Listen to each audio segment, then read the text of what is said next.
जब ठाकुर जी 3.5 वर्ष के हो गए, अब तो बढ़िया से चलवे भी लगे हैं, बढ़िया से दौड़न लगे। दौड़ते नहीं है, चौकड़ी मार के भागते हैं, यहां से दौड़े सीधे वहां मिलते हैं। ऐसी स्थिति हो गई ठाकुर जी की। अब ठाकुर जी ने ऊधम मचाने शुरू किए। और यहां श्री गर्गा अब सुखदेव जी महाराज भगवान के ऊधम बता रहे हैं। ठाकुर जी कौन कौन से ऊधम मचाते? गाय बैठी होती है तो उनके सींग को जाके पकड़ लेते हैं। एक तरफ से ठाकुर जी पकड़ते हैं, एक तरफ से बलराम जी पकड़ते हैं बैठी हुई गैया के।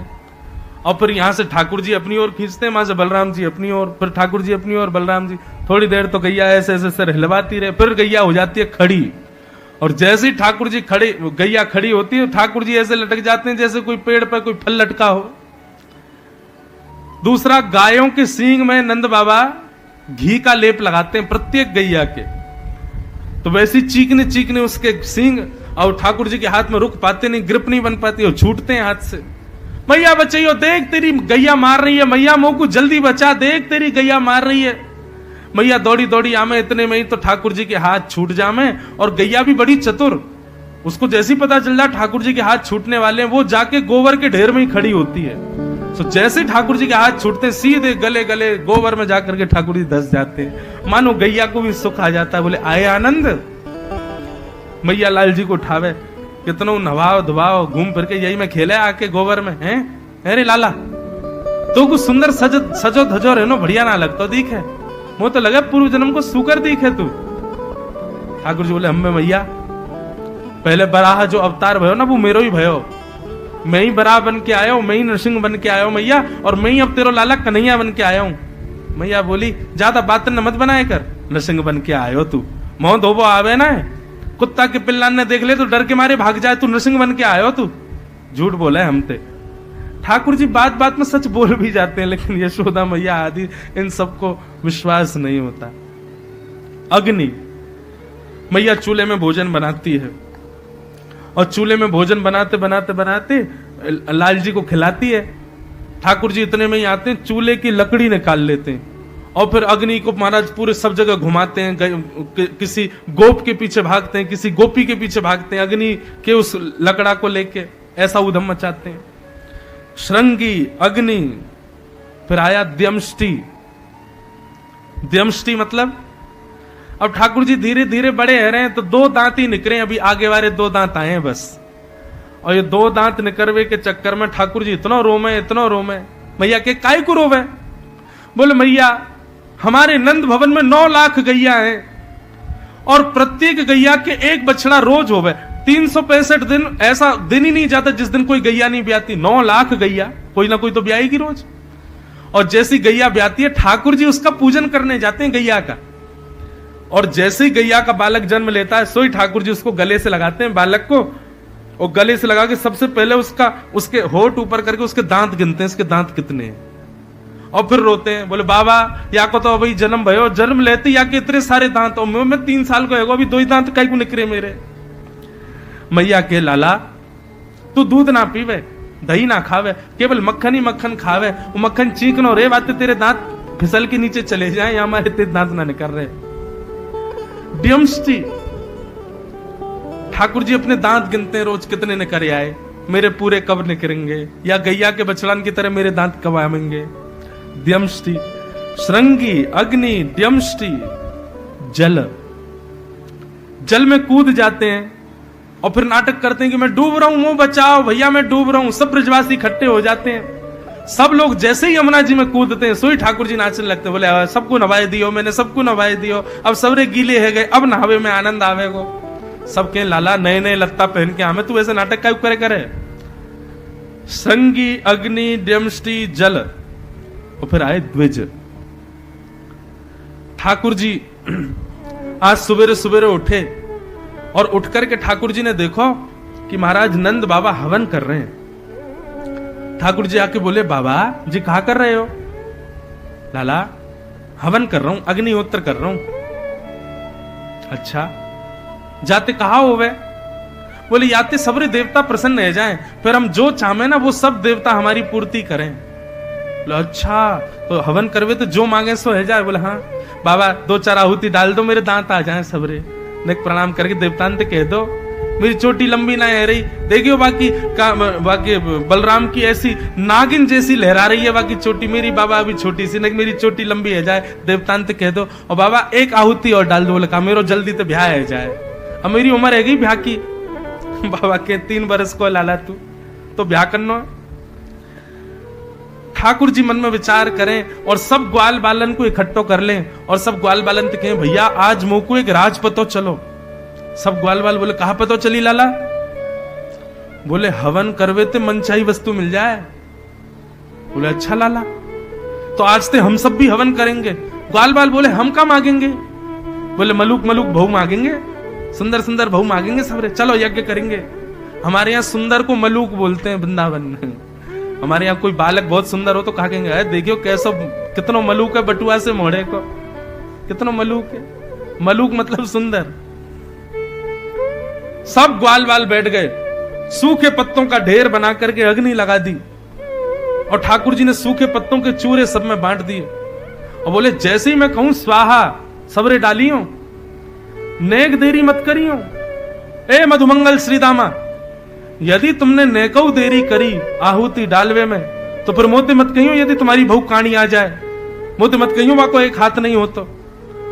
समय पे आहुति डालोगे तब अग्निदेव कृपा करके मलूक बहू देंगे। अब सब ग्वाल बाल बैठे महाराज यज्ञ कर रहे हैं छुप करके। ठाकुर जी आचार्य बन करके बैठे, 3.5 वर्ष के हैं कृष्ण।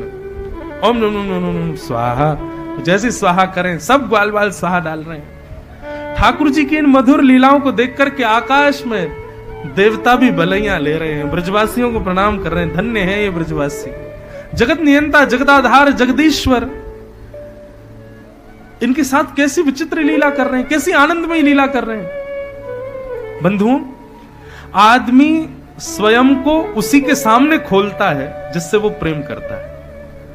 जिससे वो प्रेम नहीं करता उसके सामने छुपा छुपा रहेगा, उसके सामने मर्यादित रहेगा, लेकिन जिससे वो प्रेम करता है उसके सामने अपनी सारी आदतें खोल देगा। ऐसा हूं मैं तो, ऐसे सोता हूं, ऐसे खाता हूं। ठाकुर जी ब्रजवासियों के आगे कुछ भी पर्दा नहीं कर रहे, सब प्रस्तुत कर रहे हैं। अभी तो शुरुआत है, अभी आगे सुनो और काका करेंगे। सबने हवन किया। मधुमंगल श्रीदामा बोले लाला हवन है गयो? बोले हाँ है गयो। लेकिन लाला हमने सुनी है हवन यज्ञ करवे के बाद में ब्राह्मण भोजन भी कराया जाए। ठाकुर जी बोले चलो, हमारे नंद भवन में कोई कमी थोड़ी है।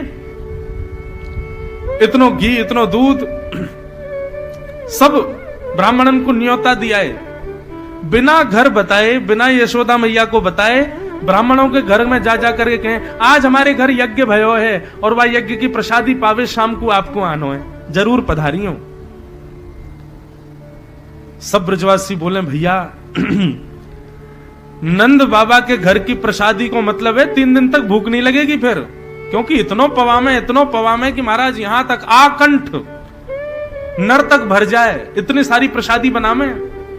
और वह प्रसादी पावे के काजे 2 दिना को व्रत भी करना पड़ेगा, 2 दिना भूखे रहेंगे तब पा सके, इतनी प्रसादी बने। ब्राह्मण बोले भैया नंद भवन में न्योतो है। ब्राह्मणी से कह देंगे ब्राह्मणी चूल्हा मत जलाइयो, आज दोपहर को भोजन नहीं करेंगे, शाम को भी नहीं करेंगे, नंद भवन में जाएंगे प्रसाद पावे। और सुनो नमक को पानी और दे दो, नमक को पानी पिएंगे तो भूख और तेज हो जाएगी, जैसी भूख तेज होगी तब जाएंगे नंद बाबा के यहाँ। सब ब्राह्मण महाराज नमक को पानी पी पी करके सबन की भूख ऐसी है गई बिल्कुल अब तो रुको ही नहीं जा रहा है। धोती पहन के तिलक आदि लगा करके सब ब्राह्मण पहुंच गए नंद भवन।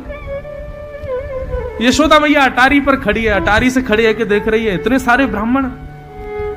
नीचे उतर के आई, आज इतने ब्राह्मणन को मेरे घर आगमन भयो, कहा कारण? मैया तुम्हारो लाला आयो, आकर के कह के गयो घर में यज्ञ भयो, भैया प्रसाद पावे आनो। हम सब प्रसाद पावे आए, मैया बड़ी जोर की भूख लगी है, जल्दी भोजन कराओ। मैया बोली कौन सा यज्ञ, कहां को यज्ञ? कोई यज्ञ वज्ञ ना भयो हमारे यहाँ। और भैया गोकुल में कोई भी यज्ञ होवे तो आप लोग ही कराओगे, जब आप लोग यज्ञ में ही नहीं आए तो फिर भोजन पावे कैसे आगे?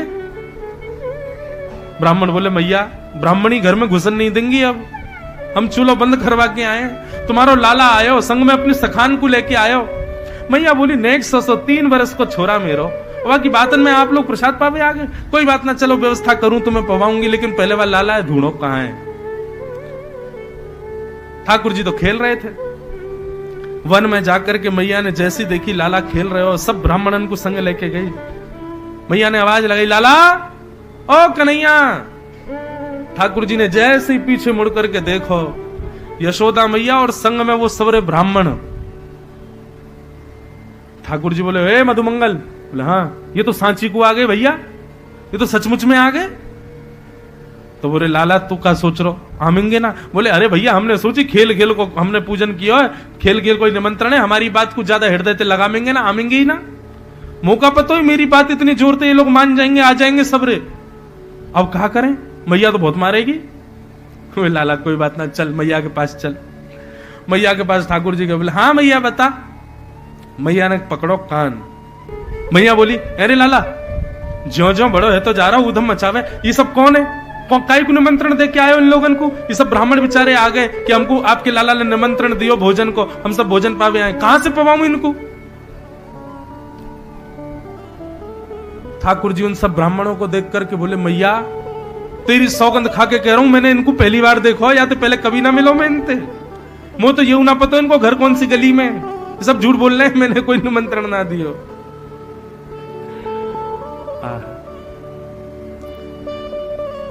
यशोदा मैया सब ब्राह्मणों को लेकर के गई, सुंदर पकवान बना के सबको पवाए। तब से ठाकुर जी ने एक नियम बना लिया, क्या? गोकुल में कोई संत दिख जाए, कोई ब्राह्मण दिख जाए, कोई वैष्णव दिख जाए, तो ठाकुर जी की भली उससे पहचान नहीं, ठाकुर जी उसके पास जाके कहते हैं अरे आप यहां घूम रहे हो, नंद बाबा तो आपको वहां ढूंढ रहे हैं यमुना जी के तट पे। वो बोलते हैं, बोले क्यों? अरे यशोदा मैया को पता चली कि आप आ रहे हो तो उन्होंने 56 भोग बनाए घर पर, चलो जाओ जल्दी पाओ।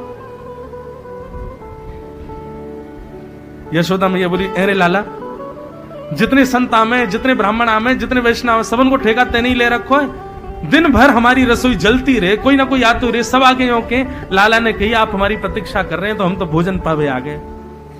ठाकुर जी बोले मैया इतनी संपत्ति कहा करोगे, आपको संतन को बांटो, खूब लुटाओ, खूब दो।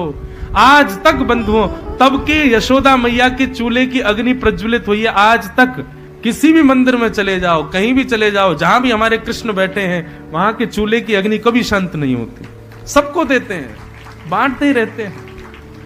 हमारे वृंदावन में एक मंदिर है श्री राधा रमन लाल जी का, वहां तो जो चूल्हे की अग्नि है ना वो 350 वर्षों से अनवरत जल रही है, पूरे दिन जलेगी, और रात्रि जैसी होती है मंदिर बंद होता है तो खूब सारी लकड़ियां रख देते हैं, उसको बंद नहीं होने देते, बुझने नहीं देते।